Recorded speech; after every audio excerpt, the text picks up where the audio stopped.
There are moments in financial markets when the tension becomes almost visible, when charts tighten, when volatility spikes, when the narratives shift overnight. We're in one of those moments right now with precious metals. Gold and silver are not just moving, they're coiling. They're testing levels that haven't mattered this much in years. And whether you own these assets or you're watching from the sidelines, what happens next will shape opportunities and risks for months to come. This isn't about predicting the future. It's about understanding the present with enough clarity that you can act with confidence, not anxiety. Too many investors treat gold and silver like lottery tickets. They buy on impulse when prices surge. They panic and sell when corrections arrive. They ignore the fundamentals and chase headlines. That approach destroys wealth. It turns strategic assets into emotional liabilities. Today, we're going to do something different. We're going to step back, examine what's actually happening in these markets, and discuss what it means for your financial decisions. Not what you want to hear, not what sells clicks, what you need to understand. Because right now, the precious metals market is sending signals that demand your attention. Whether those signals lead to opportunity or danger depends entirely on how you respond. Let's begin. Gold recently touched price levels that made headlines around the world. Silver has shown characteristic volatility, swinging in ranges that reflect both its industrial demand and its monetary role. But price alone tells you nothing. Price without context is just a number on a screen. What matters is what these prices represent, what forces are driving them, what historical patterns they echo, and what risks they're pricing in. Gold has traditionally served as a hedge against several specific risks: currency debasement, geopolitical instability, loss of confidence in financial institutions, systemic uncertainty. When these risks rise, gold tends to rise. When confidence returns to traditional markets, gold often consolidates or corrects. Silver carries a dual nature. It's a monetary metal with thousands of years of history. But it's also an industrial commodity used in electronics, solar panels, medical equipment, and countless manufacturing processes. This dual role makes silver more volatile than gold. It responds to both monetary fears and economic growth signals. This creates opportunity, but it also creates whipsaw risk. Right now, both metals are testing what technical analysts call resistance zones. These are price levels where selling pressure has historically overwhelmed buying demand. Breaking through resistance doesn't guarantee further gains. Failing to break through doesn't guarantee collapse. But these zones matter because they reveal where the market's conviction will be tested. Think of it as a negotiation between bulls and bears playing out in real time, with billions of dollars at stake. No asset trades in isolation. Gold and silver prices reflect a complex web of global economic forces. Let's start with the most obvious: central bank policy. For over a decade, major central banks flooded the financial system with unprecedented amounts of liquidity. Interest rates were suppressed to historic lows. Government debt expanded dramatically. In that environment, holding gold made tremendous sense. Why hold cash earning nothing when currency supply was expanding rapidly? But policy has shifted. Central banks raised rates aggressively to combat inflation. Liquidity conditions tightened. The cost of holding non-yielding assets increased. Yet gold has remained resilient. Why? Because the fundamental concerns haven't disappeared. Government debt levels remain extreme by historical standards. Geopolitical tensions continue to escalate. Banking stress events have reminded investors that systemic fragility still exists. Gold is pricing in something deeper than short-term rate cycles. It's pricing in long-term questions about currency stability and institutional trust. Silver, meanwhile, responds to different forces. Industrial demand matters enormously. The global push toward green energy has increased silver consumption in solar panel production. Electric vehicles require more silver than traditional combustion engines. Supply constraints also play a role. Silver mining hasn't kept pace with demand growth. Inventories in certain markets have declined. This creates a tighter physical market, which can amplify price movements. But here's the critical insight. Macro forces create the backdrop, not the outcome.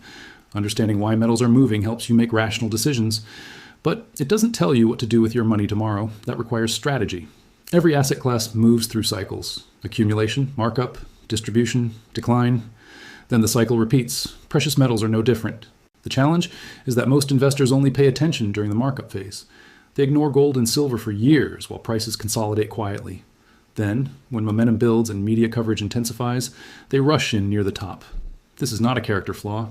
It's human psychology. We're wired to notice change, not continuity. We feel urgency when prices are rising, not when they're stable. But markets reward the opposite behavior. They reward patience during quiet periods. They reward caution during euphoria. Right now, we're in a transitional phase. Precious metals have broken out of multi-year consolidation patterns. They've attracted attention. But they haven't reached the manic, speculative frenzy that marks genuine bubble tops. That's important. It means we're potentially in the middle of a cycle, not the end. But it also means the easy, low-risk entry points are behind us. From here, the path becomes more complex. Volatility will increase, corrections will test conviction, false breakouts and fakeouts will shake out weak hands. This is where investor psychology becomes your greatest asset or your greatest enemy. Fear makes you sell at bottoms. Greed makes you buy at tops. Impatience makes you trade too frequently, eroding returns through fees and poor timing. Discipline keeps you anchored to strategy, not emotion. If you own precious metals, your job is not to predict every twist and turn. Your job is to understand why you own them and under what conditions that thesis would change. If you're considering entering these markets, your job is not to chase performance. Your job is to assess whether these assets fit your overall financial strategy and risk tolerance. Markets will do what markets do. Your response is what determines your outcome. History doesn't repeat, but it often rhymes. And precious metals have a long, instructive history. Consider the 1970s, a period of high inflation, currency instability, geopolitical crisis, and loss of confidence in traditional institutions. Gold rose from $35 per ounce in 1971 to over $800 by 1980, an extraordinary gain. But that journey wasn't smooth. It included brutal corrections, periods of doubt, moments when the rally seemed finished. Those who stayed disciplined and understood the macro backdrop were rewarded. Those who panicked during corrections or chased the final parabolic move were destroyed. The 2000s offer another example. Gold entered a secular bull market that lasted roughly a decade. It climbed from under $300 to over $900. Again, the path was volatile. Again, discipline mattered more than prediction. And after that peak in 2011, gold entered a multi-year bear market. It declined by nearly 45% and didn't reclaim its old highs until 2020. What's the lesson? Precious metals, traders owners, can deliver extraordinary returns during specific macroeconomic regimes, but they can also languish or decline for years. They are not guaranteed wealth generators. They are strategic tools that perform specific functions in specific environments. Understanding this removes the emotional charge. It allows you to hold gold and silver as insurance or as tactical positions, not as objects of hope or fear. Right now, we're witnessing patterns that echo previous secular shifts: currency concerns, debt sustainability questions, geopolitical fragmentation, declining trust in institutions.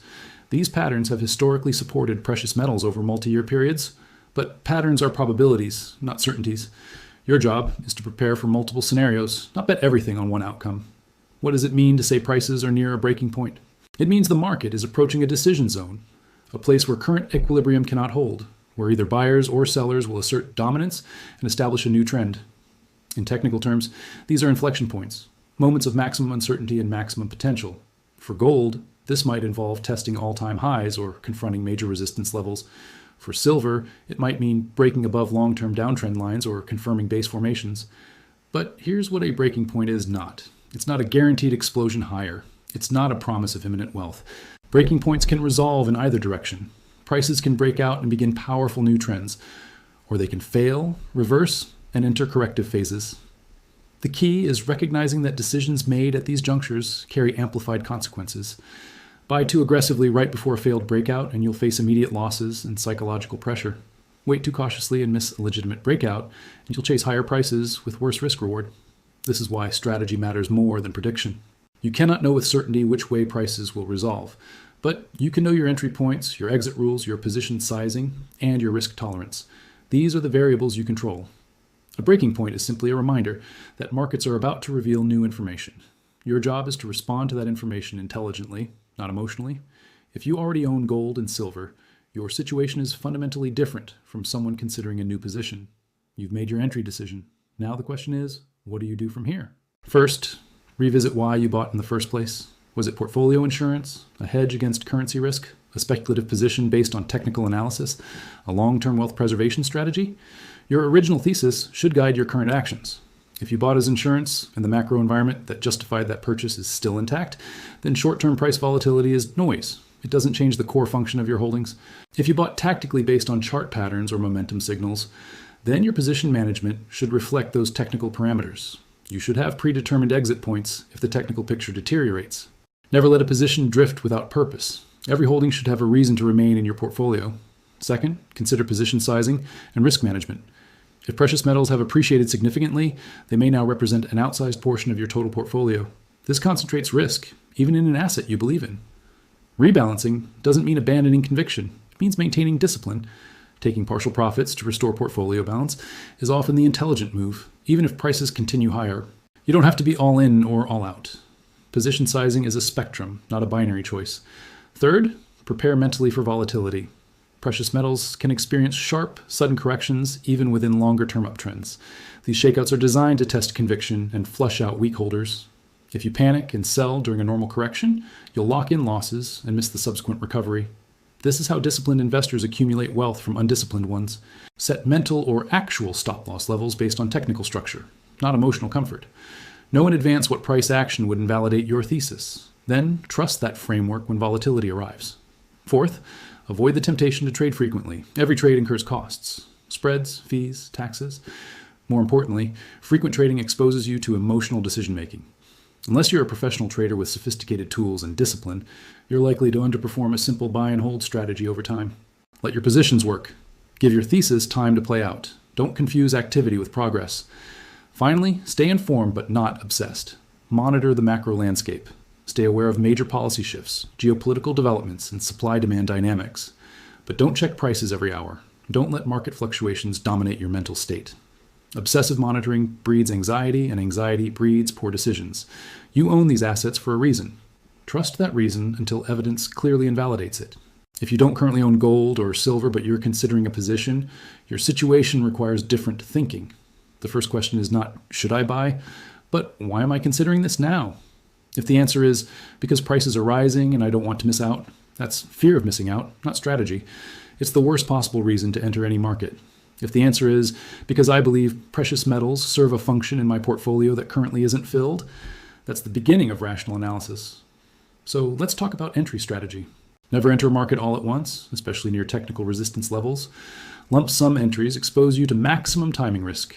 You get one price, and if the market corrects immediately, you're underwater and psychologically compromised. Instead, consider scaled entry strategies. This means dividing your intended position into multiple purchases over time. You average into the position, reducing the impact of any single entry point.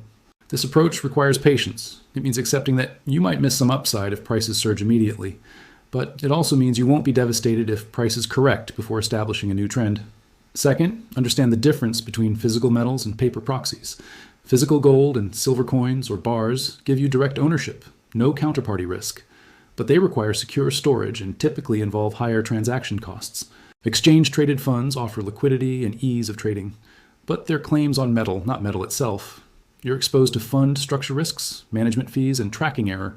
Mining stocks and ETFs offer leveraged exposure to metal prices. When gold rises, mining companies often rise faster due to operating leverage, but they also carry company-specific risks, management risk, and can decline even when metal prices are stable. Each approach has trade-offs. Your choice should reflect your goals, risk tolerance, and operational capacity. Third, size your position appropriately. Precious metals are volatile. If you allocate too much capital, volatility will torture you psychologically and force you to sell at the wrong time. A common framework suggests 5 to 10% of a portfolio for precious metals as a strategic holding. But this is a guideline, not a rule. Your personal circumstances, risk tolerance, and broader portfolio construction should determine your specific allocation. The point is this: precious metals should be a component of strategy, not the entirety of it. Fourth, be brutally honest about your risk tolerance. If a 20% correction in your position would cause you to panic and sell, then you're positioned too aggressively. Markets will test you. They will push prices in directions that cause psychological pain. Your position size should be calibrated to withstand this pain without forcing capitulation. Better to own a smaller position you can hold through volatility than a large position that forces you to sell at the worst possible time. Finally, don't confuse investment with speculation. Investment involves deploying capital based on fundamental analysis, with a long-term time horizon and defined risk parameters. Speculation involves shorter-term bets, often with leverage, based on technical patterns or momentum. Both are legitimate, but they require different mindsets, different tools, and different risk management approaches. Know which one you're doing. Don't accidentally speculate when you think you're investing. Let's talk about the behaviors that destroy wealth in precious metals markets. These aren't theoretical errors. They're patterns that repeat across every market cycle, trapping the undisciplined and enriching the patient. Buying because prices are surging and selling because prices are falling is a guaranteed way to lose money. You're buying high and selling low. You're letting fear and greed dictate your actions instead of analysis and strategy. Emotions are useful signals. They tell you something about your psychological state. But they're terrible decision-making tools. Create rules before emotions arrive, then follow those rules even when emotions scream at you to do otherwise. Leverage amplifies both gains and losses. In volatile markets like precious metals, leverage can wipe out your capital in a single adverse move. Yes, leverage can accelerate profits during favorable trends, but it also accelerates ruin during corrections. Unless you're a sophisticated trader with exceptional risk management skills, avoid leverage entirely. Build positions with capital you own, not capital you've borrowed. Putting too much capital into any single position concentrates risk to dangerous levels. Even if your analysis is correct, execution matters, timing matters, market structure matters. If you're overconcentrated, you have no margin for error. One misjudgment can devastate your portfolio. Diversification across asset classes, strategies, and time horizons is how you survive the inevitable mistakes. Jumping into markets after they've already moved significantly is the hallmark of retail investors who lose money. By the time an asset is making headlines and everyone is talking about it, the easy money has already been made. This doesn't mean you can't participate, but it means your entry requires more caution, better risk management, and lower position sizing. Never confuse momentum with safety. Market volatility will test every plan. Prices will do things that seem irrational. News will emerge that challenges your assumptions. This is normal. Your plan should include contingencies. It should define under what conditions you'll add to positions, reduce positions, or exit entirely. But constantly changing your plan in response to short-term noise is not adaptation. It's panic. Discipline means following the plan you made when you were calm, not the impulses you feel when you're stressed. In many jurisdictions, precious metals face different tax treatment than stocks or bonds. Short-term trades might trigger higher tax rates. Physical metals might involve sales tax on purchase. Gains might be taxed as collectibles rather than capital gains. This doesn't mean you shouldn't trade or invest. It means you need to understand the full cost of your decisions, including taxes. Consult with a qualified tax professional who understands precious metals. Don't let tax surprises destroy your returns. The precious metals world is filled with narratives: currency collapse, economic apocalypse, secret manipulation, imminent shortage. Some of these narratives contain truth. Some are exaggerations. Some are outright nonsense. Your job is not to believe the most compelling story. Your job is to analyze evidence, assess probabilities, and make decisions based on risk-reward calculations. Stories sell newsletters and generate clicks. Analysis protects and grows capital. Know the difference. Precious metals don't exist in isolation. They're part of a broader financial ecosystem that includes stocks, bonds, currencies, real estate, and commodities. Understanding how these pieces fit together helps you position intelligently. Right now, we're witnessing several macro crosscurrents. Government debt levels across developed economies are at or near historic highs. Deficit spending continues despite the end of emergency pandemic policies. This creates long-term questions about debt sustainability and currency stability. Central banks face a difficult dilemma. Inflation remains a concern, which argues for tight monetary policy. But high debt levels and weak economic growth argue for loose policy. This tension creates uncertainty, and uncertainty tends to support safe haven assets like gold. At the same time, geopolitical fragmentation is accelerating. Trade relationships are shifting. Currency arrangements are being questioned. The post-World War II global order is under stress. These are the conditions that historically drive demand for monetary metals. Not as speculation, but as insurance. The stock market presents another consideration. Equity valuations in some sectors remain elevated by historical standards. If a significant correction occurs, capital may flow toward alternative stores of value, or it may not. Markets are complex, and flows don't follow simple patterns. The point is that precious metals serve a specific function within a diversified portfolio. They're not a replacement for equities or bonds. They're a complement. When traditional markets face stress, precious metals often provide ballast. When confidence returns and growth accelerates, precious metals may underperform. This is why portfolio construction matters more than single asset obsession. We've discussed historical precedents. Now let's talk about what those precedents teach us about navigating critical market junctures. First lesson, breaking points often involve false starts. Markets frequently test resistance multiple times before a genuine breakout. Each failed attempt shakes out weak buyers and builds energy for the eventual move. This means patience is essential. Just because prices approach a critical level doesn't mean the resolution is immediate. Second lesson, genuine breakouts often feel uncomfortable. When prices finally clear major resistance, the initial move often involves pullbacks and retests. This creates doubt. It makes participants question whether the breakout is real. This is by design. Markets exhaust skeptics before establishing sustained trends. Third lesson, volume and breadth matter. A breakout on low volume with weak participation is suspect. It's more likely to fail. A breakout on strong volume with broad participation across related markets suggests genuine shift in market dynamics. Pay attention to the quality of price action, not just the direction. Fourth lesson, macro catalysts often arrive late. Markets tend to move before the news justifies the move. By the time the fundamental catalyst becomes obvious to everyone, the bulk of the price movement has already occurred. This is why waiting for perfect clarity before acting often means missing the opportunity. But it also means you need conviction based on analysis, not just headlines. Fifth lesson, corrections within trends are normal and healthy. Even the strongest bull markets experience sharp corrections. These aren't failures. They're the market's way of resetting sentiment and shaking out excess speculation. Your ability to distinguish between a correction within a trend and a trend reversal determines your long-term success. This requires technical analysis skills, emotional discipline, and honest assessment of changing conditions. We've talked about mistakes to avoid. Now let's talk about what good risk management actually looks like. Risk management isn't about avoiding risk entirely. It's about taking intelligent risks with defined parameters. Start with position sizing. Never allocate so much capital to any single position that a loss would materially damage your financial well-being. A useful framework. No single position should represent more than you're willing to lose without changing your lifestyle or financial goals. This creates emotional freedom. When your downside is contained, you can think clearly instead of reacting emotionally. Second, use stop-loss strategies where appropriate. For trading positions or tactical allocations, predetermined exit points prevent small losses from becoming catastrophic ones.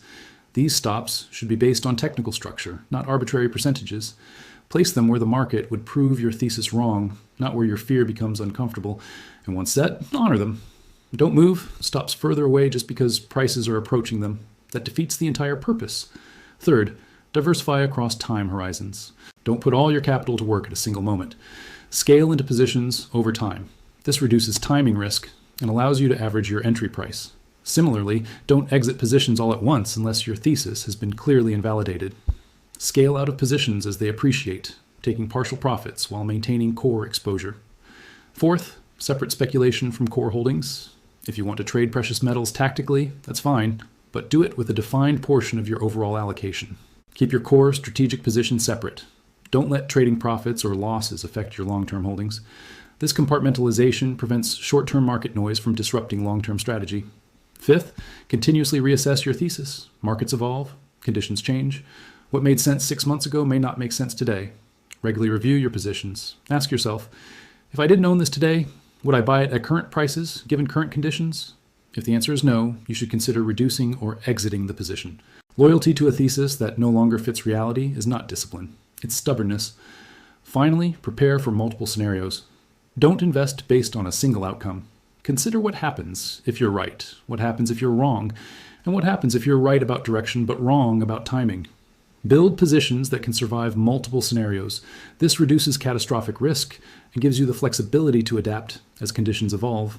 One of the hardest aspects of investing in precious metals is accepting that nothing might happen for long periods. Unlike stocks that generate earnings or bonds that pay interest, gold and silver just sit there. They don't grow. They don't produce cash flow. Their value comes from preservation and optionality. They hold purchasing power. They provide insurance against specific risks. They offer potential appreciation when certain conditions emerge. But during quiet periods, they're boring, and boring is psychologically difficult. This is why so many investors abandon precious metals positions during consolidation phases. They get frustrated by lack of action. They chase more exciting opportunities. Then when precious metals finally move, those same investors jump back in at higher prices. Understanding this pattern doesn't make it easier to avoid, but awareness helps. If you own precious metals as strategic holdings, accept that there will be long stretches of apparent inactivity. This doesn't mean they're not working. It means they're waiting. Insurance doesn't become valuable when nothing bad happens. It becomes valuable when crisis strikes. The same logic applies to monetary metals. Learning to wait patiently, to hold positions through boring markets, to resist the urge to constantly do something, is one of the most valuable skills in investing. It's also one of the rarest. Markets reward patience more than intelligence. They reward discipline more than prediction. The question is, can you wait? We're approaching the conclusion of this analysis, but before we finish, let's talk about what we know and what we don't. We know that precious metals are approaching technical levels that matter. We know that macro conditions include factors that have historically supported metals. We know that investor positioning and sentiment are elevated but not yet extreme. We don't know which direction prices will break from current levels. We don't know the timing of major moves. We don't know whether current macro trends will intensify or reverse. This is the permanent reality of markets. Uncertainty is the only certainty. Your edge doesn't come from predicting the future better than others. It comes from preparing for multiple futures better than others. It comes from having a plan, from managing risk intelligently, from controlling your emotions, from maintaining discipline when others panic or become euphoric. These are the variables you control. The market will do what it does. Central banks will make their decisions. Geopolitical events will unfold. Supply and demand will shift. None of this is within your control. But your response is entirely within your control. And in the end, your response determines your outcome. We've covered a lot of ground: market structure and historical context, psychology and strategy, mistakes to avoid and principles to embrace. Now it's time to bring this together into actionable understanding. If you currently hold precious metals, your task is straightforward. Know why you own them, manage your position size intelligently, prepare for volatility, and trust your framework until evidence clearly invalidates it. If you're considering entering these markets, your task requires more patience. Understand your motivation, scale into positions over time, size appropriately for your risk tolerance, and build a plan before emotions arrive. For everyone, regardless of current positioning, the core message remains the same: discipline beats prediction, risk management beats forecasting, long-term strategy beats short-term reaction. Gold and silver are approaching critical levels. That's simply a fact about current market structure. What that means for your specific financial situation depends entirely on your goals, your risk tolerance, your time horizon, and your existing portfolio construction. There is no universal right answer. There's only the answer that's right for you, based on honest assessment of your circumstances. The markets don't care about your hopes or fears. They don't care whether you win or lose. They simply reflect the collective actions of millions of participants, each pursuing their own objectives. Your job is not to control the market. Your job is to control yourself, to act with intention rather than impulse, to plan rather than react, to maintain perspective when others lose theirs. This is how wealth is preserved and grown over time, not through heroic predictions or perfect timing, but through consistent execution of sound principles. The breaking point we're discussing isn't just about market prices, it's about your own decision-making. Will you approach this moment with discipline or desperation, with strategy or speculation, with clear-eyed analysis or emotional reaction? That choice is yours, and that choice will determine your outcome far more than anything the market does. The opportunity is real, the risks are real. The path forward requires both courage and caution. Whatever you decide, decide deliberately. Act with conviction, manage your risk. And never forget that preservation of capital comes before pursuit of profit. This is how you build lasting financial security, one disciplined decision at a time. The markets will always be there. The question is, will you?